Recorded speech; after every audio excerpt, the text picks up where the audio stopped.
Hello students. तो आज हमारा new topic direct and indirect speech. इसमें सबसे पहले हमको जो नॉलेज होनी चाहिए वो हमें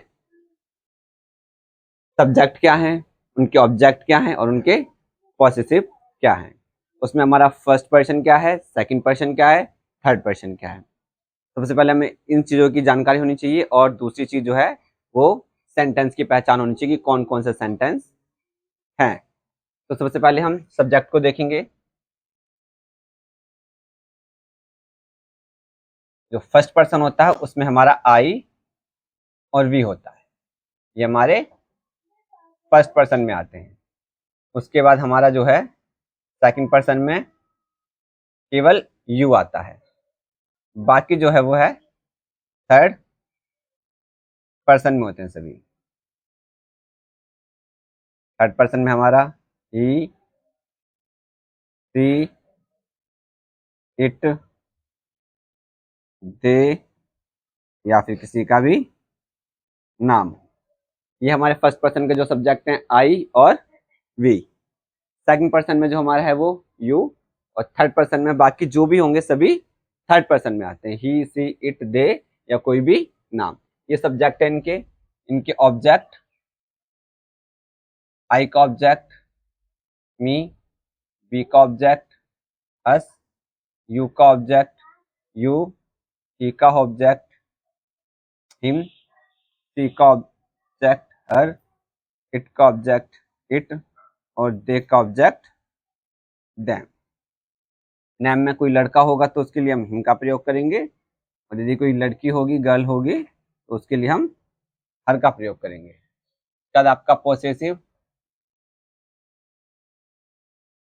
आई का आपका हो जाता है माई, वी का अवर, यू का योर और ही का हिज, सी का हर और इट का इट्स और दे का देयर। और नेम में जो होगा लड़का होगा तो उसके लिए हिज का प्रयोग, यदि लड़की होगी तो उसके लिए हर का प्रयोग करेंगे।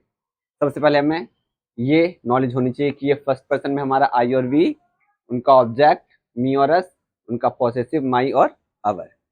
सेकंड पर्सन में हमारा यू, यू और योर। थर्ड पर्सन में बाकी जो भी होंगे सभी थर्ड पर्सन में आएंगे। पहले हमें ये जानकारी होनी चाहिए। उसके बाद हमें सेंटेंसों की पहचान होनी चाहिए। जैसे हमारा प्रेजेंट इंडेफिनिट टेंस है तो वह पास्ट इंडेफिनिट टेंस में बदल जाएगा। प्रेजेंट कॉन्टिन्यूअस टेंस जो है वो पास्ट कॉन्टिन्यूअस टेंस में बदल जाएगा। इसी प्रकार से प्रेजेंट परफेक्ट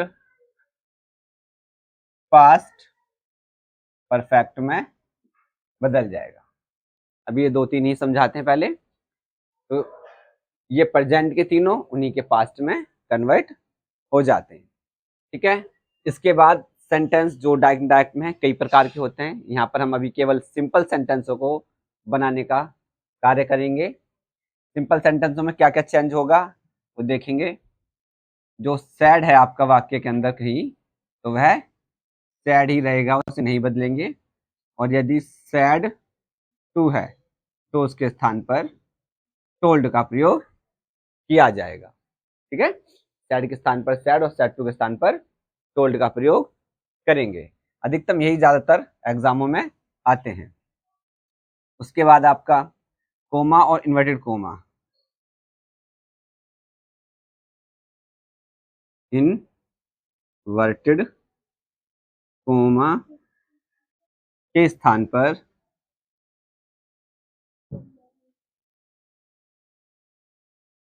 दैट का प्रयोग करेंगे सिंपल सेंटेंसों में।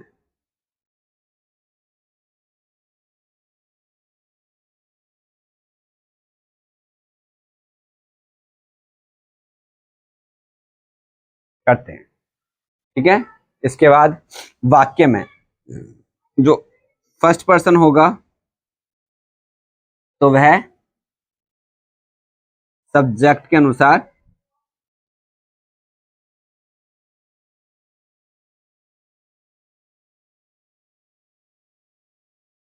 बदला जाएगा।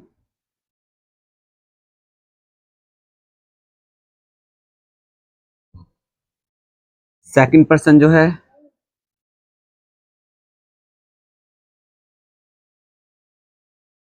ऑब्जेक्ट के अनुसार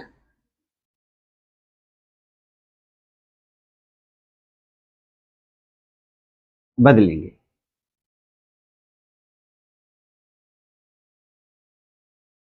जो थर्ड पर्सन है हमारा वो नो चेंज, बदला नहीं जाएगा।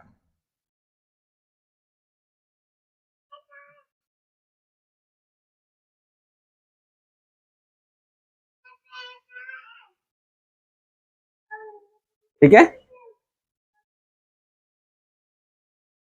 अब हम इसको सेंटेंसों को देखेंगे किस हिसाब से होता है सेंटेंस। एग्जाम्पल,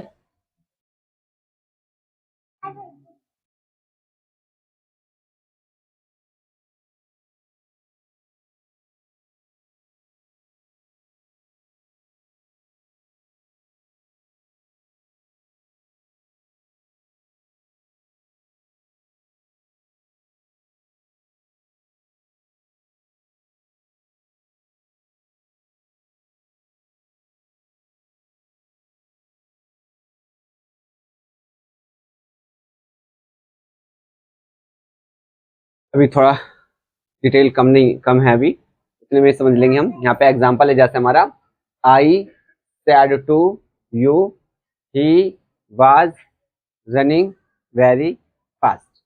ठीक है, तो जो हमारा पहला वाक्य है इसमें ये जो सैड टू है इसको बदलेंगे हम किसके अनुसार। यहाँ पे हमने लिखा हुआ है सैड अगर होता तो उसको नहीं बदलते, सैड का सैड लगा देते, और सैड टू है तो क्या लगाया जाएगा वहां पर, टोल्ड लगाया जाएगा हमारा। ठीक है, उसके बाद कोमा और इन्वर्टेड कोमा जहां पर होगा उसके स्थान पर क्या लगाया जाएगा, कोमा, और इन्वर्टेड कोमा के स्थान पर दैट का प्रयोग किया जाएगा। ये जो नोट्स है हमारे इनको पहले हमें समझ लेना चाहिए जिससे कि हमें डायरेक्ट डायरेक्ट बनाने में हमको आसानी होती है। ठीक है, तो सेट टू के स्थान पर क्या लगेगा हमारा, टोल्ड टोल्ड लगेगा, और कोमा और इन्वर्टेड कोमा के स्थान पर किसका प्रयोग किया जाएगा, दैट का प्रयोग किया जाएगा। ये सिंपल सेंटेंसों में है। यदि नेगेटिव होगा, इंट्रोगेटिव होगा, या अदर कोई प्रकार का होगा तो उसको बदलने का रूल नियम जो है वो अलग है। ठीक है, उसके बाद हम यहाँ पर ये देखेंगे जो सब्जेक्ट है। अब ये हमने यहाँ पे 3 टॉपिक लिखे हुए हैं। फर्स्ट पर्सन यदि होगा तो सब्जेक्ट के अनुसार, यानी कि जो सेंटेंस है 2 भाग में बटा हुआ है। ठीक है, इस हिसाब से, सॉरी, यदि यहाँ पर आई और वी होता, अगर यहाँ पर हमारा फर्स्ट पर्सन क्या हमारा आई और वी, यदि आई और वी होगा तो क्या करेंगे, पहले वाक्य के सब्जेक्ट के अनुसार जो यहाँ पर होगा उसके अकॉर्डिंग बदला जाएगा। और यदि यहाँ पर सेकंड पर्सन होगा, यानी कि सेकंड पर्सन क्या हमारा यू, अगर यहाँ पर यू होता तो किसके अकॉर्डिंग बदलते, वो हम और के अकॉर्डिंग बदलते। ठीक है, और बाकी इनमें से कुछ भी होगा तो उसको हम चेंज नहीं करेंगे, उसको जस का तस लगाएंगे। तो सेंटेंस को हमने जो नियम है इसके अकॉर्डिंग बदलना शुरू करते हैं। सबसे पहले आई सेट टू के स्थान पर क्या लग जाएगा हमारे यहाँ पर, अब टोल्ड, यू कोमा क्या लग जाएगा, दैट, क्योंकि सिंपल सेंटेंस है। और अगर कोई इंट्रोगेटिव वगैरह होगा तो उसमें इफ वगैरह का प्रयोग किया जाता है, और इंपरेटिव में टू का प्रयोग किया जाता है। तो यहाँ पर हम सिंपल प्रयोग कर रहे हैं तो सिंपल के अनुसार बदलेंगे। अब हमारा ही है, अब ही को हम देखेंगे इनके अकॉर्डिंग, फर्स्ट पर्सन है, सेकंड पर्सन है, या फिर थर्ड पर्सन है। अब जो हमारा ही है वो क्या है, हमारा थर्ड पर्सन है। और थर्ड पर्सन क्या होगा, थर्ड पर्सन को चेंज नहीं किया जाएगा, उसको जिसका तस प्रयोग किया जाएगा, तो ही का ही लग जाएगा। अब हम यहाँ पे सेंटेंस को पहचानेंगे, ही वाज रनिंग वेरी फास्ट। अब वाज वर और आईएनजी फॉर्म लगी हुई तो वो टेंस कौन सा हो गया, वो हमारा हो गया पास्ट कॉन्टिन्यूअस। और पास्ट कॉन्टिन्यूअस जो टेंस है वो बदला जाएगा आपका पास्ट परफेक्ट कॉन्टिन्यूअस में। जो पास्ट कॉन्टिन्यूअस टेंस है वो पास्ट परफेक्ट कॉन्टिन्यूअस टेंस में बदला जाएगा। ठीक है, अब पास्ट परफेक्ट कॉन्टिन्यूअस में कौन सी हेल्पिंग वर्ब लगती है, वो लगती है हमारी हैड बीन। हैड बीन, और आईएनजी फॉर्म लगती है उसमें भी, तो रनिंग वेरी फास्ट। ये लीजिए हमारा सेंटेंस जो है वो कन्वर्ट हो गया डायरेक्ट से इनडायरेक्ट में। ये आपका डायरेक्ट हो गया और ये नीचे जो है आपका डायरेक्ट चेंज हो गया। ठीक है, बाकी इतना समझ लीजिए, बाकी और एग्जाम्पल भी दूसरी वीडियो में समझाएंगे।